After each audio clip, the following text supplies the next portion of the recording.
Hi guys! Welcome for another video. Kung makikita nyo naman guys ay abala kami sa aming mga ginagawa dahil lahat ng ito ay gagamitin namin sa magaganap na seminar event namin sa school. At kahit hindi pa kami tapos ay kailangan na namin pumasok para sa panghapon naming schedule. At sabay-sabay na nga kami pumasok dahil may dadaanan na rin kami kailangan naming bilhin para sa mga materials na kukulangin pa.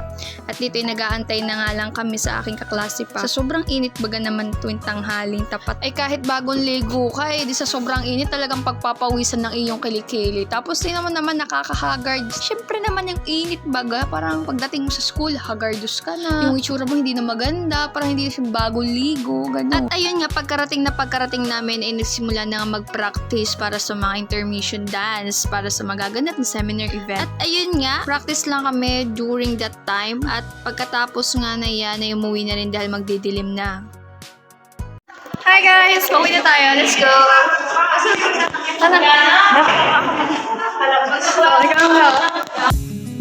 At ayan nga guys, tuloy-tuloy pa rin kami sa paggawa at lahat ng mga video na ito ay makikita nyo at mapapanood nyo guys kung ano nga ba nangyari sa buong week namin na ito, kung ano nga ba mga pinagagawa namin. At kaya natagalan ang aking pag-upload ng mga videos dahil na abala pa. At naging busy nga ang buong week namin na ito para sa amin at nakakapagod talaga sobra.